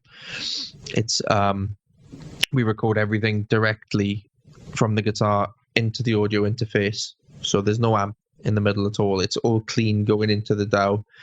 Yeah. And we just use a plugin to just sort of approximate the sound, you know. Just say, yeah, this is going to be a heavy rhythm track, or this is going to be more of a sparkly clean, or this is going to be a solo. Can't you, if you want to? And then afterwards, we run the clean sounds back through the Kemper, right? And the affected sounds then come back at us. So that's how we've done it so far, and it's a really good system. Right. Yeah. All the guitars have come back. They sound huge, absolutely huge. Yeah, because the things I've recorded, at least I can go back and change the sounds if I want to, can't I? Yeah, 100%. But with Touch the Fist, going back to the Kemper and stuff, because it's completely digital. I mean, you could do the same thing. I was able to do the same thing with my last amp, because that was all MIDI controlled as well, and I had the TC Electronic G Major 2 as the effects processor for it. However, I had problems with that too, which also I had to fork out money for as well, and that was to do with a dodgy ribbon cable that was heading for the display of the unit that needed to be replaced. And what it was doing is it was causing the unit to crash, and that happened a couple of times during gigs, big gigs as well, where when it would crash, it would cut all the signal. And on a normal preamp, that wouldn't be too much of a problem, because it was going through the effects loop. Because normally on normal preamps, the effects loop is in parallel. So it would kind of go like your guitar signal, then it would split, right, and your guitar signal would carry on going to the power amp, but on this side it would go through the effects, right, and then it would join back together, you know. Yeah. Whereas on the JMP1, it's in series, so it doesn't split. The signal kind of goes right. We're going to the power to the effects now, and then it goes back to the power amp. So because all the signal was going through the effects loop, and my effects processor would crash, all the signal would drop. Oh, pain. Which would mean my volume, my guitar sound would just go. So the only way to get around that then would be to access my JMP1 through the buttons on the front, and just dial the knob all the way to the left to basically tell it I don't want any of my signal going to that effects processor at all. But that would only work for the sound that I was on, because then, of course, I'd change sounds and it would go back to nothing again. Nightmare. Absolute nightmare. Yeah. All that was discovered during a gig. Yeah, because I hate it when it's like too complicated type of thing, like, because the more complicated it is, the more problems you're gonna get. Well, yeah, of course. You sort of rely on things to run smooth then. So like with Touch the Fist, because I'm using the Kemper, and we've got a couple of neat little tricks that we use live. So we've got a little portable lighting desk which can receive MIDI signal. And we've got a nice little sort of setup of lights which all communicate to this lighting desk. So we can create a scene with the lights, save it to a MIDI note. Okay, then we create another scene, save it to a MIDI note, like on a keyboard, Yeah. So we've got like, say, about like, I don't know, 50 different notes with 50 different scenes on it. And we have a backing track player with Touch the Fist. So it's a Cymatic Audio LP16, which is an excellent piece of kit. It runs off an external hard drive, so you have to have an external hard drive with all your files in it, but it can play 16 tracks of audio plus MIDI files simultaneously. So you could have a complete sort of band on that, if you wanted a band performance on that, which you could then mix live. Do you know what I mean? If you wanted the whole band to mime, they could do that. But what we use it for is we just have a stereo backing track file with a couple of back and vocal files on there and some keyboards, because we don't use a keyboard player live, so it's all on the backing tracks, and then some guitar harmonies. So because like one thing that always for me never sounds right is guitar harmonies off of a harmony pedal or something like that live. It just doesn't ever have that sound. So I always pre-record my harmonies on the backing track, right? And we play to a click track live. So it's all whenever the harmony kicks in, it comes out the PA because the backing track's played it whilst I'm playing the main line, And the Kemper is connected to this backing track player via MIDI. The lights are connected to the backing track player via MIDI, and we've also got our sound desk, which controls all like vocal delay effects and different reverb sounds and stuff like that. And it also mutes and unmutes the backing vocal microphones, which is also all controlled via MIDI. So literally, we just press play on the song, which is connected. I've got a foot pedal next to where I stand at the gig. Press play, the song will start. The backing vocal mics will only open up when there's backing vocals to be sang. My guitar will change sounds for me automatically, so I don't need to press any pedals for a whole gig. It'll just all change for me. Wow. And good. Yeah, all the vocal effects, delays and stuff like that, they're all in time with the music, and they only come up when it's needed. And also the lights, it controls the lights too, so every song has got its own light file as well, which is great. I can watch those videos again now, but with that the Touch the Fist setup is complex, but we've set it up so it's all in one box. So it's literally a case of take the lids off the box, hook up all the microphones, make sure the MIDI cables are connected, set the PA up, and you're good to go. And that's it. So, but with Doctor and the Medics, it's not. It's you get to a gig and there's already a PA there. You are just rocking up with your guitar and your amp, and and then you got to do the gig. So it's a very different gig. Right. Yeah. What I should have done was I should have said like I could have like well, if you're allowed to, well, what I could have done was like slotted in videos that you wanted to show between each bit. So right here we've got such and such. I mean, yeah, there's tons of cool clips on YouTube that you can just grab from the Medic and stuff. Yeah, and from be all right with that Touch the Fist if I put them in. Yeah, of course, mate. Of course. So if I came across anything that you're involved with, then that'd be okay to like stick that into one of these videos. Yeah, man. Right. I should have thought about that at the beginning, and then we could have segued. And here's a shot now. No, it's cool, man. It's cool. Yeah. Well, we could do another one, can't we? With like showcasing your stuff, couldn't we? Yeah. Of course. If you wanted to go through an in-depth look at the rig or whatever, then yeah, no problem. Yeah, so could do also. Yeah, if you're up for doing more of these, we could like Yeah, incorporate a lot of this sort of stuff, can we? Because there's yeah, obviously loads to talk about. of course, man. Oh yeah, talking about the recording stuff. Yeah, because so you're like you're like sort of a sound engineer as well. Then Yeah, that's cool. yeah. I've got a, a good bit of experience with doing live sound and stuff. So, um, Are you good at mixing, and mixing and mastering? yeah, I can do that. I've done that for a long time. I used to run a studio in Swansea, so I've recorded bands for a long time, and that was a blast. It was a good laugh.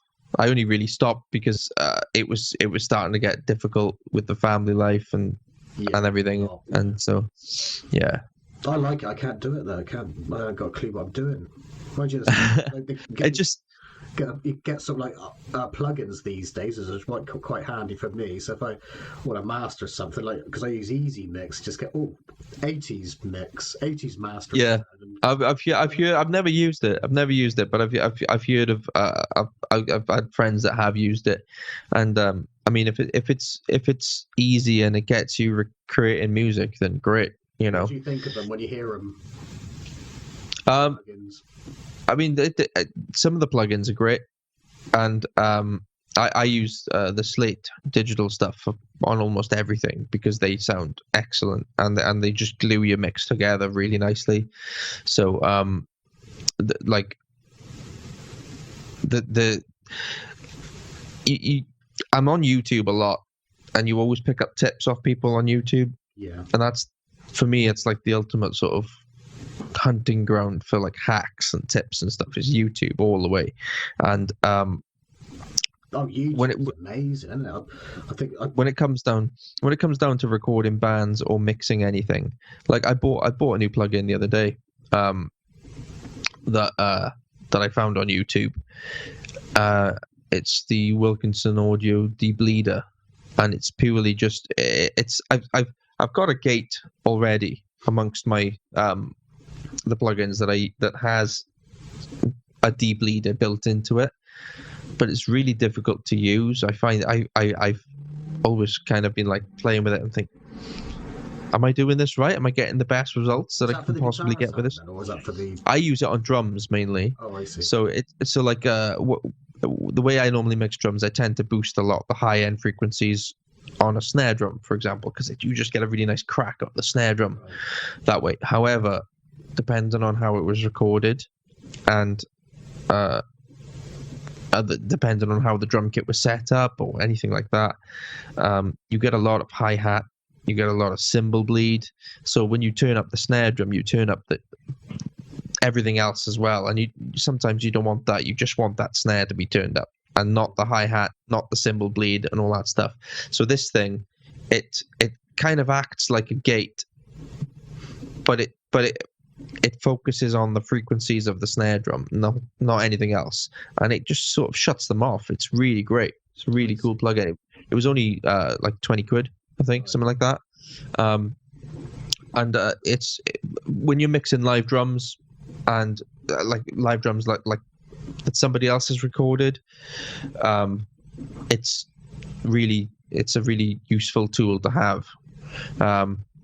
But yeah, there's a ton of plugins out there that when I first started recording, I had as many plugins as I could possibly get hold of, and I was just spoilt for choice all the time. And I'd find myself and I wouldn't use half of them. I'd only use like a handful. Yeah. But I had loads of them because I thought, oh, that would be cool one day.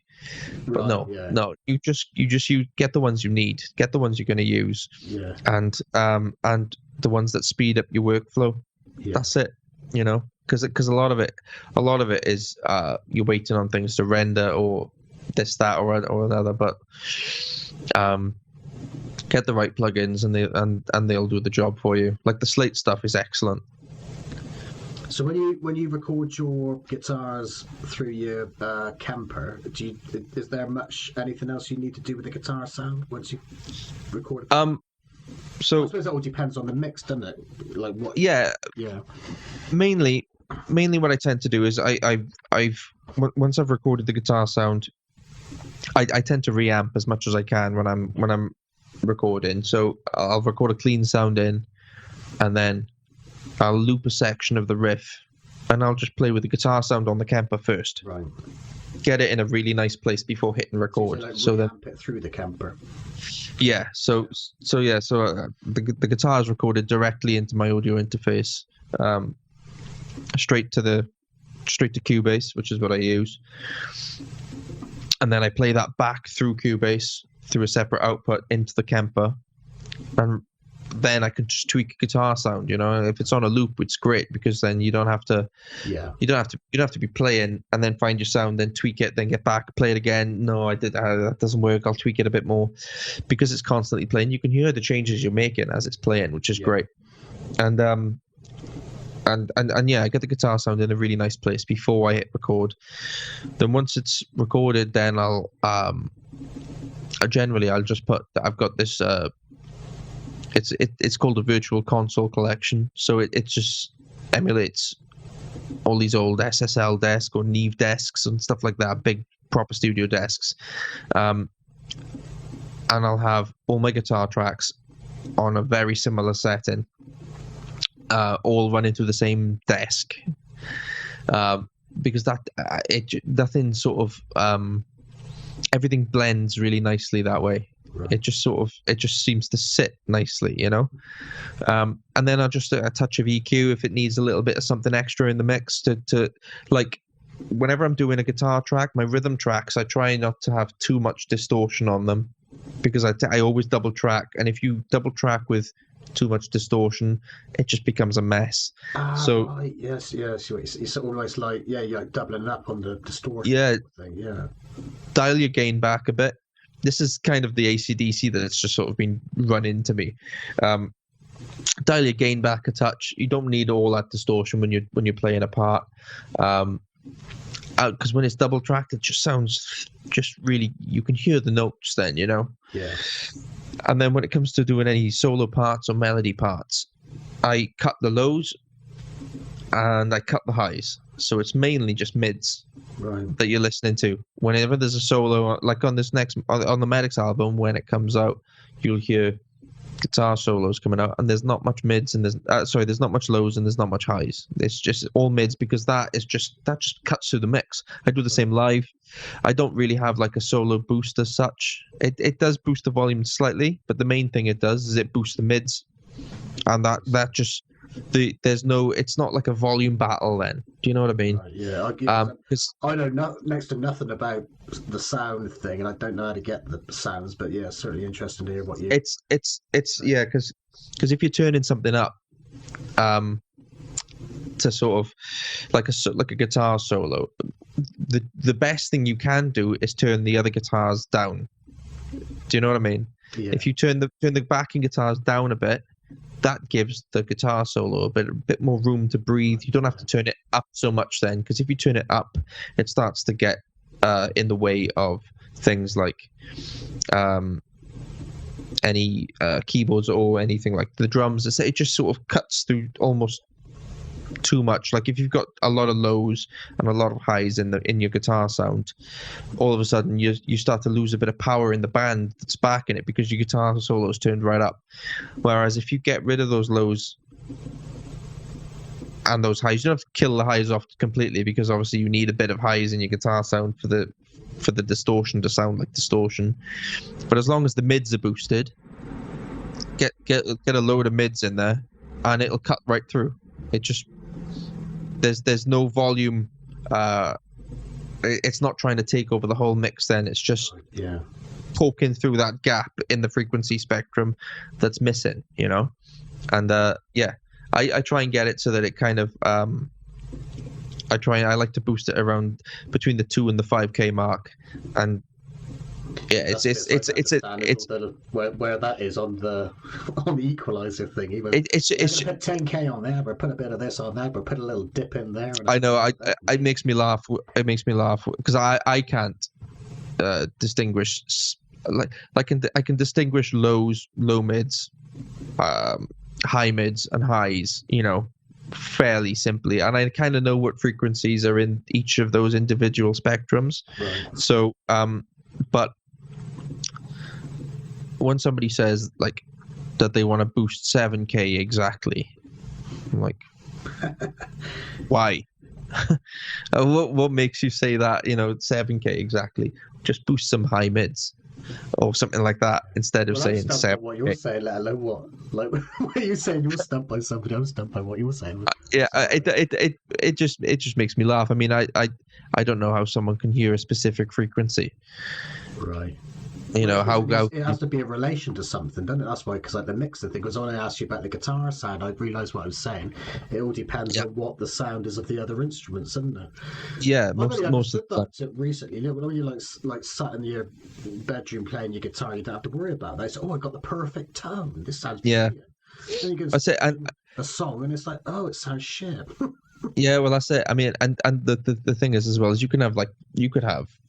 There's another and one of the other reasons why I went and got the Kemper as well is because you can have the perfect guitar setup. You can have the nicest amp with a beautiful cab and stuff, but then you can turn up to a gig and the guitar man could try and mic your guitar. The sound man could try and mic your cab up with like a shoebox. He could put the mic in just the wrong position, and your guitar can sound like rubbish. Yeah. There is one video on YouTube which is very old now, but it's me doing a guitar solo with the Medics, and I was wasted. Sorry, Dan. Something keeps happening to the screen here. I don't know what's happening here. It's got a mind. See, it's got a mind of its bloody own. It has. Sorry about that. It's all right. Something's going on. I'm sure there's gremlins in my computer. Right, sorry, Dan. Yeah, it's all right, no problem. You back to normal? Yeah. Yeah. So, like I said, you could have the nicest setup ever, but whatever the sound man does to your amp, that's at his disposal at a gig, So, like I said, there's a video on YouTube of me playing this guitar solo, and it's an old one now. So I was rocking a Laney amp back then. This thing was, I think it was 120 watts. It was one speaker, 120 watts. It was really powerful, but it sounded really nice. And that I eventually got rid of that because it blew up as well. And it was on this video back on YouTube. It sounds awful. It's just such a horrible sound. And I've had that experience as well, where it sounds like there'd been a live recording. It sounds alright from where I stood. Yeah, and listen to that and say, "Oh, that's horrible." Oh. Yeah, and this was captured on a phone, and all you could hear on the phone was obviously the sound of the guitar coming out of the PA, and it was just it's all whatever the sound guy was doing, because we don't bring a sound guy with us for gigs, especially back then we didn't, and so it's whatever the front of house guy was doing to it. It just sounded crap. Nothing like what it sounded like when you were stood right in front of the amp. When you stand right in front of it, it sounds nice and full, whereas it just sounded awful. Yes, that used to get me moody. That did when things like that happened. When I knew if I couldn't hear anything on the stage, it sounded like rubbish. And it's like, but actually, it sounded like because it tended at least to knock me confidence. Oh my god, that's not sounding very good out there, and I tended to go into myself because I think they can hear what I'm hearing, but then it sounded like this is the other way around. It actually sounded all right on the floor or whatever. Oh, great. Yeah, no, with us, we're all on in-ear monitors now as well. So that must be good. It's great now, yeah. Because I mean, it was so loud on stage. It was just couldn't hear anything. Almost to the point of feedback every time, and it would hurt to play. Your ears. There's been one gig which I didn't bring my headphones for recently, and we were playing, and the guy doing sound was absolutely dreadful, and I had to walk off the stage. I couldn't. There was a little stairway just to the left of the stage, and I walked down there. And because my guitar was wireless, it was fine. I was playing guitar still, Right. but I was not walking on the. It was so loud. It was unbelievably loud. I think you like walked off and went home. It was either that or go deaf. It was honestly, it was painful. It was painful to be on that stage because it was just excruciatingly loud. Yeah, I couldn't bear it. It was too loud for me. I've been. I don't know if it's because I've been using in-ear monitors for so long that I've just gone soft with it. I don't know, but I had to get off the stage. I prefer that. I had to. Because it's never perfect on stage without. I've never played with any of the monitors that you put on the floor. I expect you probably played with those, haven't you? I expect. Yeah.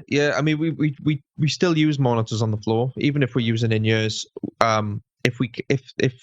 If we're able to do it, then we'll ask the sound guy if he can just drip a bit of the mix to the front of house monitors. That way, if anything goes wrong with any of our packs, then we can reference something that's coming back at us, you know. That's a stupid question. I'm asking you if you've used it before. Of course, you've bloody used it before. Oh yeah. Places. So what's the most amount of people you played in front of then? Oh, that's a tough one to call. Those festivals you mentioned, they must have had quite a few people, mustn't they? Yeah, we did Wacken Festival. I think we played 2 or 3 times there. Maybe amongst some of the biggest then. That was in a tent. It wasn't like on the main stage. It was in a tent. Right. But it was rammed. Like you couldn't move in there, and it was that was probably one of the loudest crowds. That was my first big crowd gig that I'd done. And the metalheads are loud. They're always louder. So that was my very first big gig, and because I'd done theatre shows before that. But Wacken was just unreal. It was the coolest thing ever. Plus, you got to see a load of really cool bands as well, you know. So it was ace. I think probably about the 20,000 mark. 20,000. Wow, that's huge. I think that's good. I'm trying to think. Like with this tent. I mean, this tent in Wacken was huge, but I think the 20,000 mark is about. I'm trying to think of all the festivals that I've done. Well, it looked like there's when you're playing with the Doctor and the Medics. Some of those videos I watched, it seemed like there's quite big crowds there. Yes, yeah. I mean, like the Rewind festivals and stuff like that. They're always massive crowds, and we like in December. We just did a quick run of 3 arena gigs, and we finished off the run at Wembley Arena. So that was ace. That was really cool. So the gigs are getting bigger and bigger, which is lovely. You know, it's so cool to be a part of. What does that feel like then in front of that many people? Exciting, really. You know, it's good fun. And what I try to do is never stand still. I try and which is quite difficult. It's quite hard to take it all in. Then, do you know what I mean? If you're never standing still, it's hard to sort of look out and try and take a sort of mental picture of it. But I try and do the mental picture sort of thing before we started playing. Do you know what I mean? Yeah. Have you ever taken your camera on stage and take a picture of what you can see? Yeah. For the Wembley gig, we got a camera on stage. My brother and my father came down to watch that one, and my brother came on stage, dressed up to throw things out to the crowd, and he had a camera as well, so he brought the camera out and filmed it. So that's on Facebook somewhere. That video, yeah. Brilliant stuff. What about? Do you like this? Do you like? Well, I assume you like the small venues as well, like in a pub or something. Yeah. They're they're two completely different games to play. Do you know what I mean? So, like, obviously, with the way I try to sort of play it with the medics, it's different. It can be a massive stage. It can be a tiny little pub stage. For the medics, it makes no odds. There is still the same amount of intensity during the gig as there would be on the massive stage. So it's always chaos, and and you know, like every Christmas we would always do the Sitwell Tavern in Derby, which is we just play in the corner of this pub, you know, but we'd always call it our Christmas party, and it would be we'd fill the place every time, and you'd be playing and the crowd would be there. They'd be that close to you, you know, handing you drinks, and you could smell the crowd. They were that close, and it was always a laugh. It was always good fun, and that's really cool because they're right in front of you. You feed off them brilliantly, you know. It's quite hard to feed off the crowd when you're doing a big festival and they're like 20, 30 feet away from you. Yeah. You know, where there's a press pit, people take when it's like that, when there's a press pit and people are taking photos of you, you've got to try and get some good shots for the cameras, as well as get the crowd and, you know, involve them as much as you can. Yeah. But yeah, it's hard. It's difficult to involve them when they're that far away. So you got to really run around like fools then and knock yourself out to the maximum. So when you get them outside. Derby, then playing in Derby, is that where the Doctor comes from? Derby? No. He lives in Brecon. So right. So he's in Wales then. Yes, he's in Wales. He's not Welsh. He's not Welsh. No, he's not Welsh. He's only Welsh when Wales are playing rugby and we win. Otherwise, he's English when he wants. He likes to pick and choose quite a lot. So he was born in Liverpool, but he doesn't have a Scouse accent at all. And he moved down to London, and that's where all the medicness happened. I see. And then when that all happened, then he moved to Brecon. Oh. So he's been living in a farmhouse up there for ages. I see. Bloody hell. Right then, what else have I got on my list? We could do a part 2, can we? Do you want to do a part 2 at some point? Yeah. I would have my booze. I drank all my booze before we did this. I've only been on water. I had a coffee. I had a coffee before starting, and it's raring to go. I got into the gin. I think I made myself a bit ill because I've drunk a lot of gin so last week. I haven't felt too well this week for some reason. It's the sunlight, man. The sunlight it brings the booze demons out. Yeah, so I think pretty much covered everything on the list, I think. Great. What's it like talking to, like, because I can see you, but you can't see me, can you?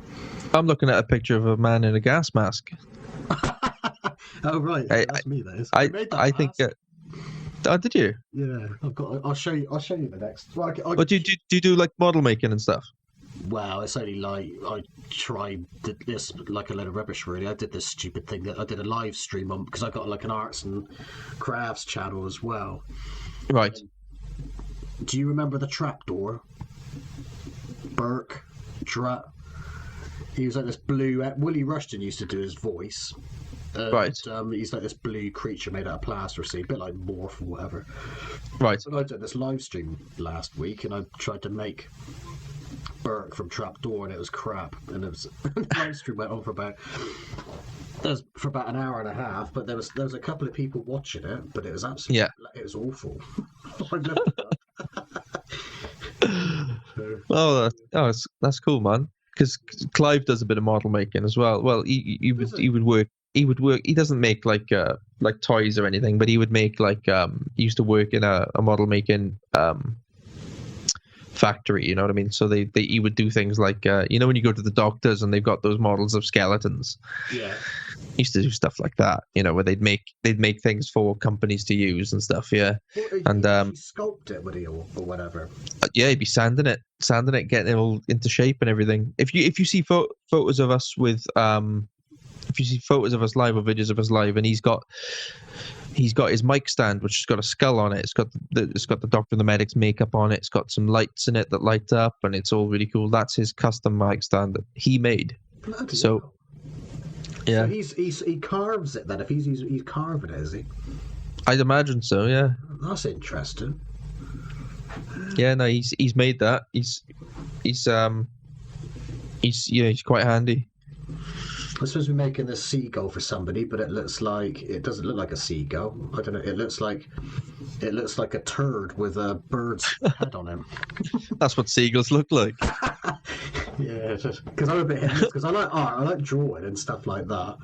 Yeah. And but I do like sculpting as well. But again, it's like even my drawing's a bit hit and miss. Sometimes it works, sometimes it doesn't. But yeah. But I do enjoy it. But yeah, definitely not. Well, that's the main thing. I'm like a jack of all trades, like sort of like want to be guitar player, want to be artist, want to be this, want to be that. I'm like that in a sense as well. I've gotten right into woodwork recently, so well before this lockdown happened, I was attending a weekly woodworking course, but of course now all that stopped. So. Would you fancy like getting into guitar building then? Oh, gotta have a lot of patience for that. I don't know how much patience I've got now. I used to have a lot of patience. Yeah, I think like I don't have so much patience these days. I'm a lot older than you though, aren't I? I sound it's just by saying that. The guitar building it is really cool. I mean, I don't know if I could do as good a job as some of the guitars that you could just buy. Also, like, as far as money wise goes, I mean, it's not. It would still be stupidly expensive to buy some of the really nice material for a guitar building job. Yeah. You know, plus all the tools that you'd need for stuff like fret leveling and crowning and filing and stuff like that. Like some of those tools can be 50 quid each a pop at their cheapest. You know. So yeah. At that point, well, you know, like it's like to be good at anything, you got to spend lots and lots of time. Well, even being a guitarist, you got to spend a lot of time refining your craft, haven't you? Yeah. Well, that's it. I recently got this guitar. It's this one. It's a I don't know if you can see it.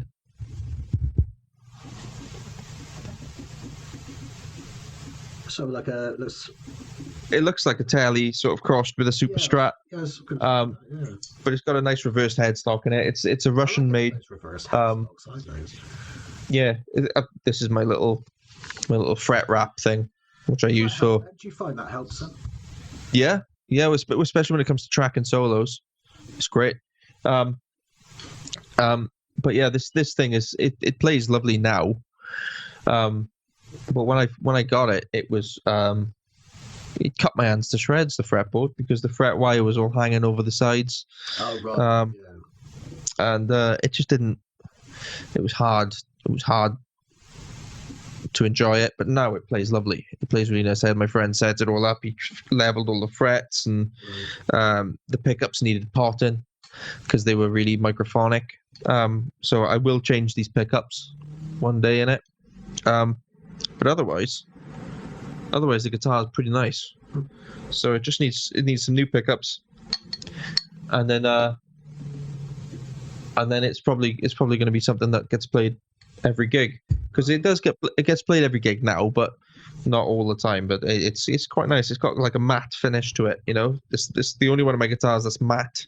Well, do you know what? My Charvel's matte as well. Funny enough. It's quite cool, isn't it? Yeah, because somebody was saying, they said, "Oh, I heard that they wear." I said, "Well, I like them when they go shiny at the edges, because mine's starting to go a bit shiny." Yeah. But I like that. I like that wear. I was thinking about changing the bridge out as well. Have you heard of those Evertune bridges? I don't think so. Check them out. If you don't do anything else, check out the Evertune bridge system. What's special about those then? Is that this is what's in this at the minute, right? Right. So it's just sort of a bog standard, just bridge piece. There's nothing on the back, so it's not string through or anything. It's just a standard hardtail bridge. It's not floating or anything. And the Evertune is basically it's like a floating bridge, right? But it's not. You can't sort of use a whammy bar or anything with it. I think the way it works is each string has its own spring, rather than it just being like the bridge is held in with a couple of springs. Each string here has its own spring, and effectively, once you've tuned it up, you don't have to retune it. It adjusts. I think I have heard of this. It adjusts to like humidity and everything like that. It's incredible. Never goes out of tune, which is perfect for something like recording. You don't have to check your tuning every take or anything like that. It's just. So I've been thinking about it, but they're expensive as well. Just the bridge.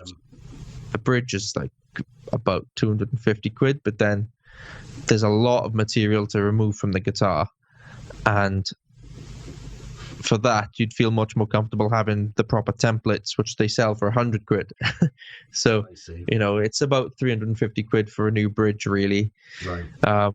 But you could buy the bridge part, and there are people in the UK that will fit them for you, but I haven't checked that out yet. But I've been thinking about it because this guitar, it's just, if it had that system on it and some new pickups, my God, it would be amazing. So, we'll see. We'll see. So you like Kiss as well then, Dan? Yeah, man. So you got your t-shirt on there. The show is just unreal. I should think they put a good show. I'm not a big Kiss fan, really, but I should imagine they put a really good show on. Oh, incredible. Incredible show. I mean, the amount of money that they must have spent on making sure that show goes off without a hitch and looks as good as it does every night is just insane. And Kiss was the first gig that I went to when I was a kid.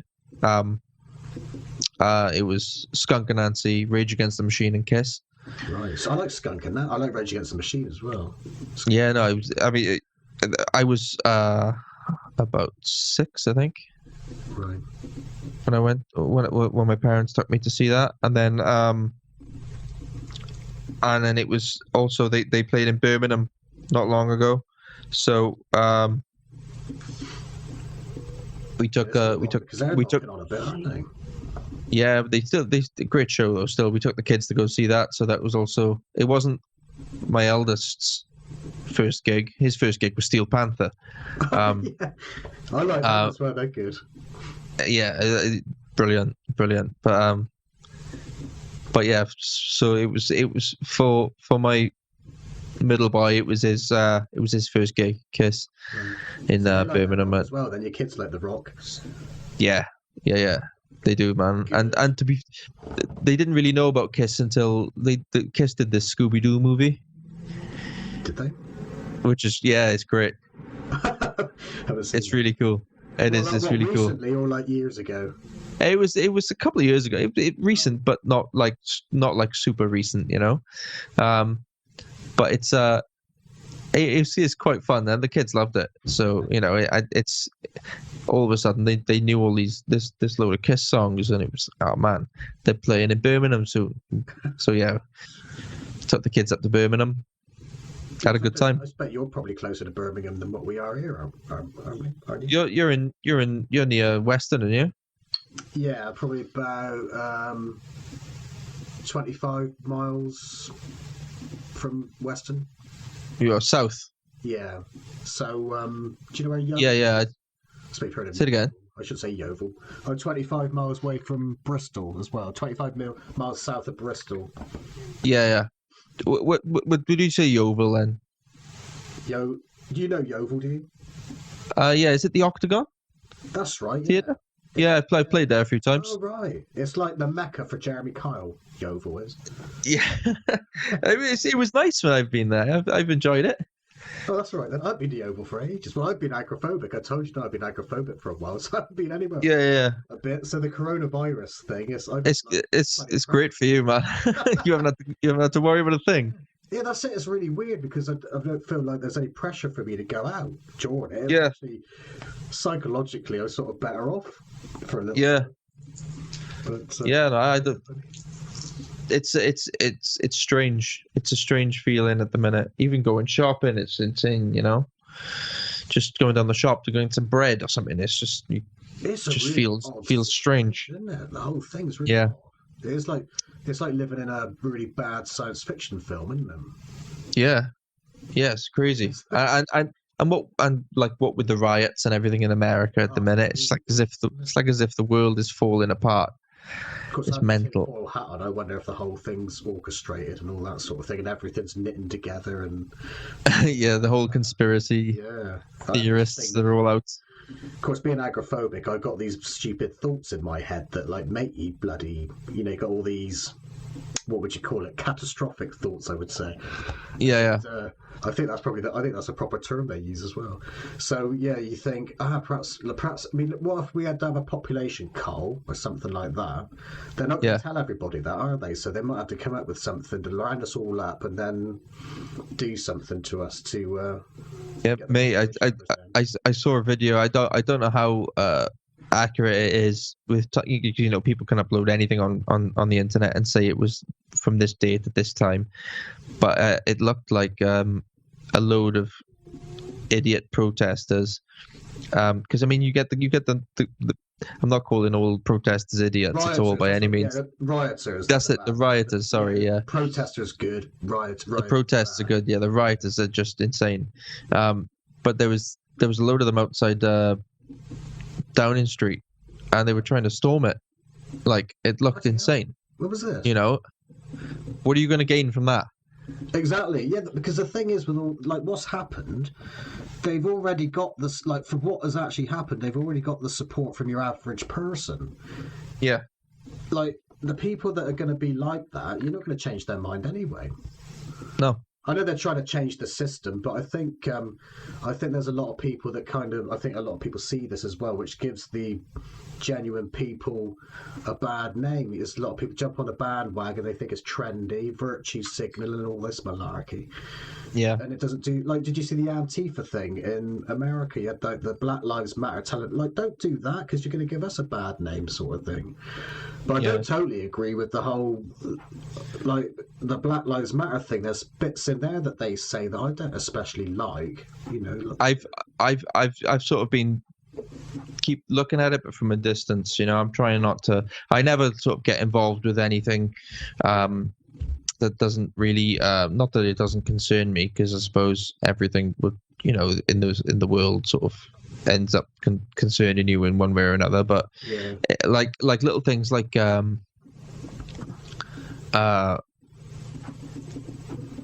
if there's any sort of trend going on social media, I don't tend to get involved with anything like that. No. I stay out the way, really, and I've always been like that. My argument is that it feels like somebody else arguing. Two people in the street, they're arguing about something that's got nothing to do with me.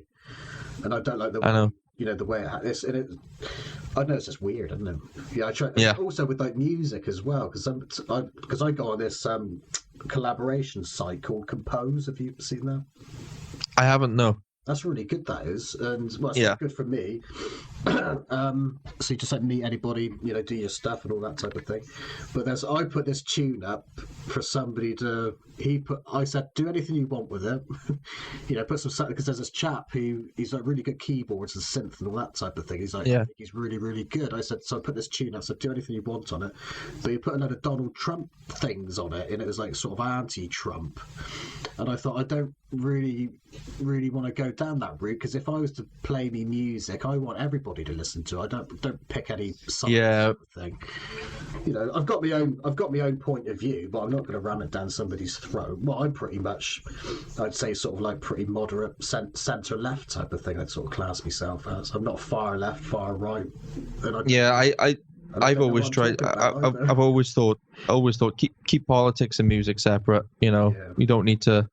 They don't need to be joined up, do they? You know, they can always be kept separate.